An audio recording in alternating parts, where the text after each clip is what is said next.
First, I would like to thank you for having me. It's a pleasure. I've decided to run because I believe that the town board needs to have some independent voices. We want to make sure that we're having good dialogue and discussions and basically trying to create a better future for the town. Great. Tell us a little about yourself and your background, what you do for a living, and what about you makes you suited for a town board post. Years working with the City of Albany Police Department in the Administrative Services Bureau, uh, basically public service. I'm currently the fleet coordinator with the department, and I handle all of their public safety vehicles and first responding vehicles. 20 of those years, I'm a union leader. So I feel like my experience being a good listener, a pretty good negotiator, and a mediator all at the same time. Listening, mediating, and negotiating, those are all really good skills. So, what I think you're known for, at least judging from our letters pages, is being part of the suit that was successful with Judge Peter Lynch's decision in stopping the pyramid project for the Costco and the 222 units apartments. Can you just tell us a little about how you got involved in that? Sure. I'll give you credit because I read about it in the Altima Enterprise, and that's how I found out, not by any town officials or letterhead. So it sprung me into action along with 31 neighbors here on my street. We all signed a petition and tried to get involved with this project. Uh, Ultimately, I put my name in a lawsuit, and a neighbor of mine, Lisa and Tom Hart, and we basically are the faces of it, but it's for the entire neighborhood. We ended up going against the town and Pyramid in relation to that project to stop it, mainly because of the quality of life issues that were posed. 5 stories next to a single family neighborhood just didn't seem quite right. So we filed the lawsuit, and Supreme Court Justice Peter Lynch came back with a 77-page decision in our favor, and it's currently in appeal. Right. So tell us what some of your goals are if you are elected to the town board for the next 4 years. What's at the top of your list for things you'd like to accomplish? Sure. Well, first and foremost, the most important thing is to make sure that we're representing the residents of this town, making sure that their voices and concerns are heard. There's a lot of concern with increased traffic, a lot with the development that's been exploding. And so we want to make sure that we're able to listen and help mitigate some of those issues for the residents so that their quality of life can be better or maintained. The characteristics of the town, we want to make sure that our building codes and zoning codes aren't trumped where we're getting large, tall buildings. We want to keep the characteristic of the town. The other issue that seems to be very important to people is a lot of the vacant or dilapidated buildings throughout the town and what's not being done. I'd like to sit down if I'm elected. They definitely want to make that a priority to see what we can do to help change that, because Western Avenue is our main thoroughfare through the town, and it tends to look a little sloppy, and a lot of people notice that. Okay, now I'm going to launch into a series of issues questions. And the first one, which we've touched on a little, is planning.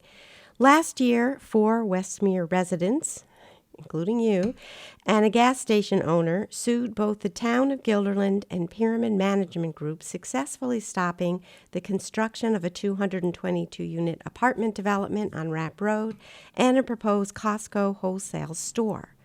Should the town have appealed Supreme Court Judge Peter Lynch's decision or accepted the criticism in his decision, using it to recast the way the town's planning process works? And how should the town proceed from here? But there's a second part to the planning question as well, and I'll read that now and again if you need it. Okay. The town's master plan dates from 2001. There have also been neighborhood plans done between 2003 and 2016. Is Guilderland's comprehensive plan sufficiently up to date? And do the town board, planning board, and zoning board follow the master plan and neighborhood plans often enough? So the first part of the question was about the suit. So I'm because I'm part of that suit. It's it's going to sound biased.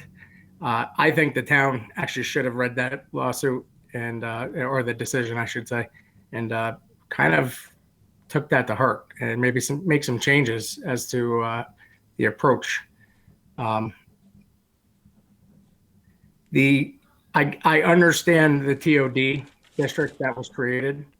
However, the projects that were presented by Pyramid were extremely in contradiction with that law. I'm almost upset, and I've spoke to some of my neighbors who have lived on this street for 30 years plus, and they don't recall ever being notified of these studies being done or if they were able to even participate. So that is another issue of mine. So going further, and I'm going to jump out of your question for a second, but I'd like to see the community in the areas that these projects are being built, that the community be engaged before these projects are brought to the planning board. I think that would make more sense, that the developers and builders have a better sense of how the neighbors feel and what they can do to mitigate, rather than letting it go to the planning board and kind of just sneaking through the process, sliding through the process, not sneaking, I apologize. And that way, there's a little more transparency with these things. Okay. Then the second part of that question is about the master plan. Do you have any thoughts on if it's being followed along with the neighborhood studies often enough by the boards that are in control, or also if it needs updating? I believe the national standards is that it's almost like a living document. It probably should be reviewed and updated. I've looked at 5-10 years. It's now approaching 20. It is definitely time. Obviously, things change, society changes, the needs of the people change. So it is definitely time to take part in a new comprehensive plan. And I'd like to see that done in the near future with greater community input. There's a lot of people that are not aware of what goes on. Obviously people are very busy every day, families and sporting events and whatever they do, that they're not really paying attention.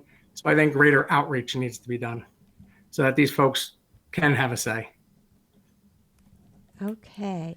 The next topic is police reform.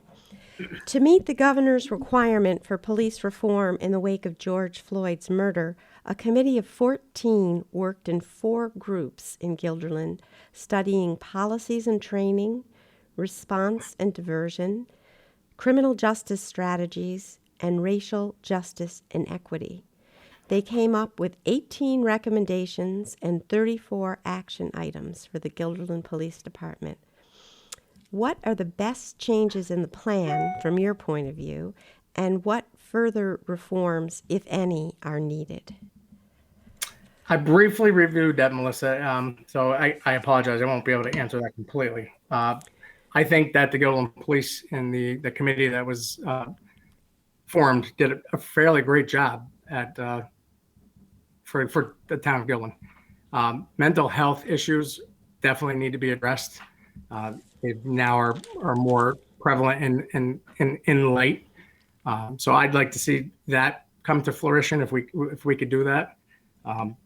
They obviously would have to be trained. I'd hate to send somebody in, even though they're trained in mental illness, into a situation where they could get hurt. So maybe teaming up with one of our law enforcement officers, that would be a good idea, or even EMS. But that requires training. And the one thing I'll say is, throughout that police reform, the part that I browsed, a lot of it has to do with funding and finding funding for it. Mm-hmm. So I'm hoping that that's something that could be looked into, maybe some partnerships and collaborations with some community leaders and outreach throughout the county maybe to get some help with that. Okay, great. And then the next topic is environment. The 2 landfills in Albany County will soon be filled. Guilderland has helped reduce waste by chipping up yard refuse to make usable mulch. Should the town start curbside pickup of food scraps or start a compost center? And what further measures should Guilderland take to help the environment? Good question. It's great that they're doing that with the wood and the leaves. I think that should continue. I'm not sure. I'd have to look at like the financials of it to actually have a town service. To obviously that would cost some money. Mm-hmm.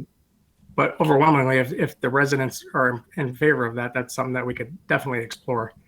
The other issue with the environment is we can encourage sustainable building with these new projects that are coming up or in the future.